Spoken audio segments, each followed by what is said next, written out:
మీరెప్పుడైనా ఒక పెద్ద మల్టీనేషనల్ కంపెనీలో పనిచేస్తున్నప్పుడు, మీ ల్యాప్‌టాప్ పాడైతే దాన్ని రిపేర్ చేయడానికి ఎన్ని రోజులు పడుతుందో గమనించారా? లేదా ఒక కొత్త సాఫ్ట్‌వేర్ కావాలంటే ఎన్ని ఈమెయిల్స్ పంపించాల్సి వస్తుందో చూసారా? ముందుగా మీరొక టికెట్ రైజ్ చేస్తారు. సో, ఆ టికెట్ అనేటువంటిది ఏమవుతుంది అంటే, ఒక ఐటీ టీమ్‌కి వెళ్తుంది. వాళ్ళు అది వాళ్ళ వర్క్ కాదని ఏం చేస్తారు అంటే, ఇంకో టీమ్‌కి పంపిస్తారు.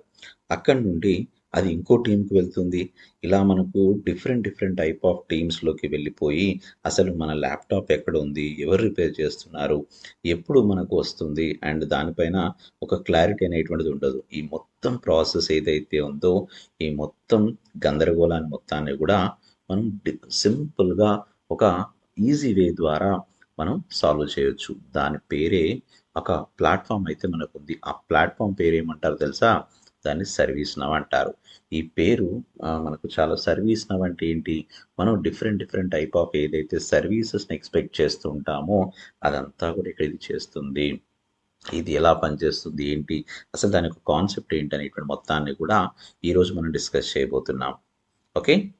అయితే సర్వీస్ నౌ గురించి అసలు మెయిన్ ప్రాబ్లమ్ అనేటువంటిది ఎక్కడి నుంచి వచ్చింది? అసలు ఏంటి దీని యొక్క కాన్సెప్ట్ ఏంటంటే, సర్వీస్ నౌ గురించి తెలుసుకోవాలంటే దానికంటే ముందు ఏం చేయాలి అంటే, అసలు ఇక్కడ మన ప్రాబ్లమ్ అనేటువంటిది ఎక్కడ స్టార్ట్ అయిందనే విషయాన్ని తెలుసుకోవాలి. ఒక చిన్న కంపెనీ తీసుకున్నామనుకోండి. సో, ఒక 50 మెంబర్స్ ఉన్నారనుకుందాం. ఎవరు? ఎంప్లాయీస్. సో, వాళ్ళు ఏదైనా కంప్యూటర్ పని చేయకపోతే ఏం చేస్తారు? డైరెక్ట్‌గా వాళ్ళ ఐటీ మేనేజర్ దగ్గరికెళ్ళేసి వాళ్ళు చెప్పేస్తారు. అప్పుడేమవుతుంది? చాలా సింపుల్ అండ్ ఈజీగా వాళ్ళ ప్రాబ్లమ్ అనేటువంటిది సాల్వ్ అవుతుంది. కానీ ఒక పెద్ద కంపెనీ ఉందనుకోండి. సో, ఆ పెద్ద కంపెనీలో థౌసండ్స్ ఆఫ్ మెంబర్స్ ఉన్నారు, ఎంప్లాయీస్ ఉన్నారు, హండ్రెడ్స్ ఆఫ్ డిపార్ట్మెంట్స్ ఉన్నాయి. సో, అదేవిధంగా వరల్డ్ వైడ్‌గా వాళ్ళకు ఆఫీసెస్ ఉన్నాయనుకోండి. ఇలా మరి ఇవన్నీ ఉన్నప్పుడు ఏంటి అంటే, ప్రతి ఒక్క డిపార్ట్‌మెంటు ఒకటి హెచ్ఆర్ డిపార్ట్‌మెంట్ అని, ఐటీ డిపార్ట్‌మెంట్ అని, ఫైనాన్స్ డిపార్ట్‌మెంట్ అని, లీగల్ డిపార్ట్‌మెంట్స్ అనేటువంటిది different, different type of departments ఉంటాయి. వాళ్ళు వాడేటువంటి సాఫ్ట్‌వేర్స్ కూడా డిఫరెంట్‌గా ఉంటాయి.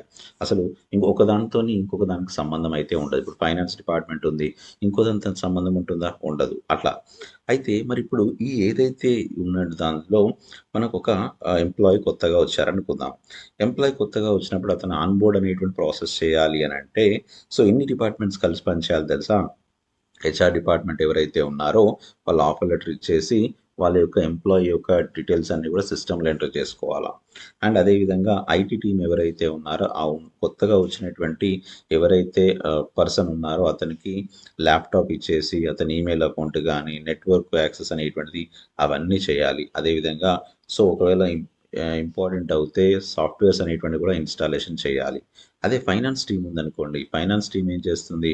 వాళ్ళ శాలరీ అకౌంట్స్ ఏవైతే ఉన్నాయో వాళ్ళను సెటప్ చేస్తుంది. సో, అదేవిధంగా ఫెసిలిటీస్ టీమ్ అనేటువంటిది ఏవైతే ఉంటాయో వాళ్ళేం చేస్తారు? ఆ ఫెసిలిటీస్ డిపార్ట్మెంట్ అంతా కూడా ఎవరైతే ఎంప్లాయీ ఉన్నారో కూర్చోవడానికి ఒక డెస్క్ గానీ, ఐడీ కార్డ్ గానీ అవన్నీ ఏర్పాటు చేయాల్సి ఉంటుంది.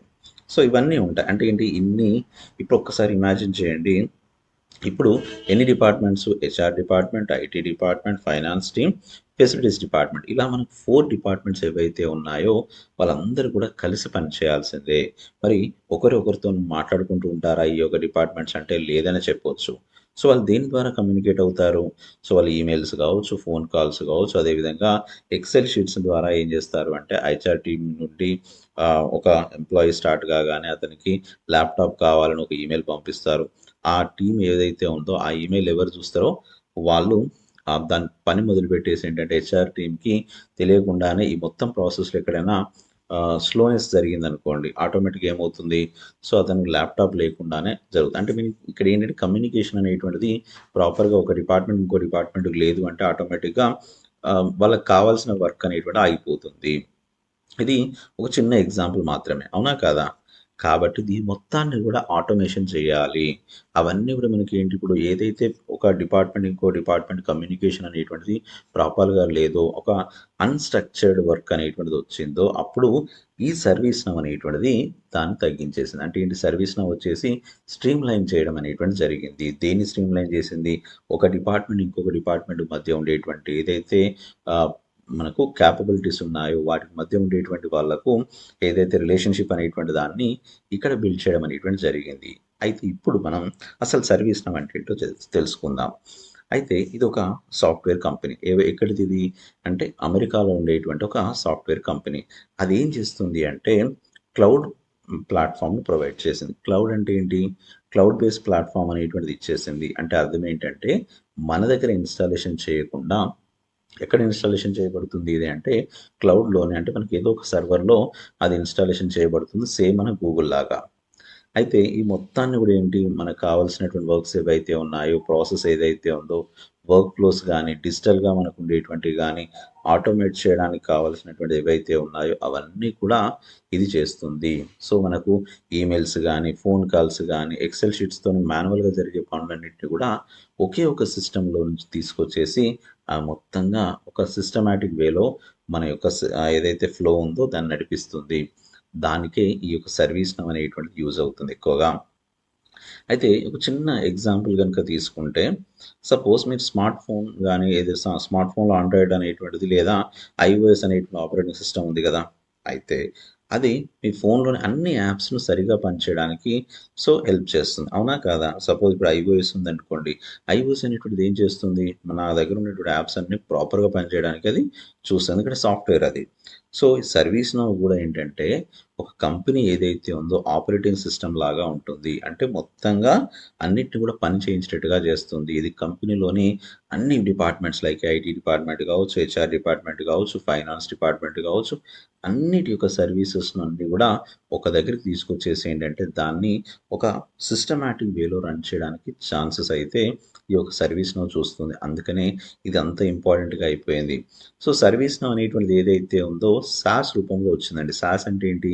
Software as a service. అంటే సాఫ్ట్‌వేర్ అనేటువంటిది దేనిగా తయారైపోయింది? సర్వీస్ ఇవ్వడానిగా తయారైపోయింది.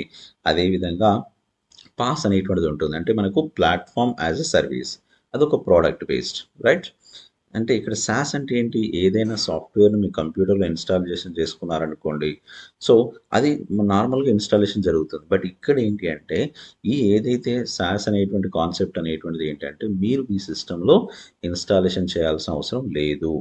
సింపుల్‌గా బ్రౌజర్ ఆన్ చేసేసి ఏంటంటే, మీ యూజర్ నేమ్, పాస్వర్డ్ గనుక ఇస్తే మీరు ఆటోమేటిక్‌గా అది అంటే ఏదైతే క్లౌడ్ బేస్డ్ ప్లాట్‌ఫార్మ్ ఉందో దాన్ని వాడుకోవచ్చు. సేమ్ జీమెయిల్ లాగా, ఫేస్‌బుక్ లాగా ఈ సర్వీస్ నౌ కూడా క్లౌడ్‌తోనే రన్ అయ్యేటువంటి ప్లాట్‌ఫార్మ్. మరి పాస్ అంటే ఏంటి? ఏఎస్ అన్నారనుకోండి. అంటే ఏంటి ఇక్కడ అంటే సర్వీస్ నౌ కేవలం రెడీమేడ్ యాప్స్‌నే కాదు. ఒక ప్లాట్‌ఫార్మ్ కూడా ఇస్తుంది. ఏం ప్లాట్‌ఫార్మ్? దానిపై కంపెనీలు తమకు కావాల్సినటువంటి యాప్స్‌ను, వర్క్ ఫ్లోస్‌ను సొంతంగా తయారు చేసుకుంటాయి. అంటే మనకి ఏంటి? మనమే కొత్తగా తయారు చేసుకోవడానికి ఛాన్సెస్ అయితే ఉంటాయి.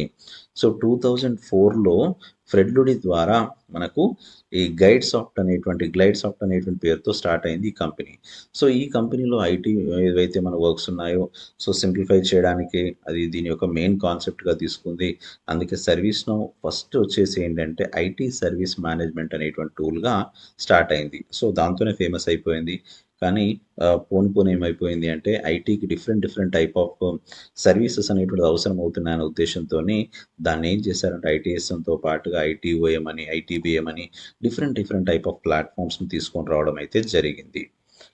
The core of service now అనేటువంటిది ఏంటి ఇక్కడ అంటే ఐటీఎస్ఎం ఏదైతే ఉందో అది మన సర్వీస్ నౌ మొత్తానికి కూడా ఐటీఎస్ఎం అనేటువంటిది జస్ట్ లైక్ ఏంటి హార్ట్ లాంటిది. అంటే ఏంటి ఇక్కడ మొత్తం సర్వీస్ మేనేజ్మెంట్ అనేటువంటిది ఏదైతే ఉందో ఐటీకి సంబంధించినటువంటి మొత్తం హెల్ప్ అంతా కూడా ఈ సర్వీస్ మేనేజ్మెంట్‌లోనే ఎక్కువగా ఉంటాయి.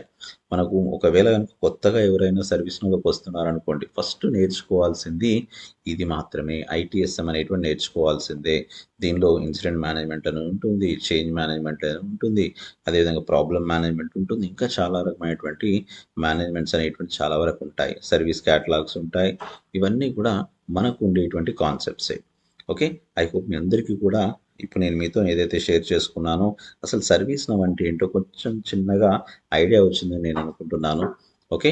సో, ఇక్కడి వరకు ఎవరైతే మీరు ఛానల్‌ని సబ్స్క్రైబ్ చేసుకోకుండా చూస్తున్నారో ఛానల్‌ని సబ్స్క్రైబ్ చేయండి. అండ్ మోర్ ఓవర్ ఏంటంటే ఇప్పటివరకు ఈ వీడియో గనుక నచ్చితే లైక్ బటన్ ప్రెస్ చేయండి. ఓకే. సో, నేను మీకు ఫర్దర్ వీడియోలో ఇంకా దీని గురించి మీకు డీటెయిల్‌గా చెప్పే ప్రయత్నం అయితే చేస్తాను. అసలు ఏంటి సర్వీస్ నౌ అంటే ఏంటి? ఎలా ఉండబోతుంది? ఇంకా సర్వీస్ నౌ యొక్క ప్లాట్‌ఫార్మ్ యొక్క క్యాపబిలిటీస్ అనేటువంటిది ఏం తీసుకొచ్చింది అనే విషయాన్ని మీ అందరికీ మీతోని షేర్ చేసుకోబోతున్నాను. సో, నెక్స్ట్ వీడియో తప్పకుండా ఇంకో మంచి కంటెంట్‌తోనే వస్తాను. Okay. Thank you very much. Bye.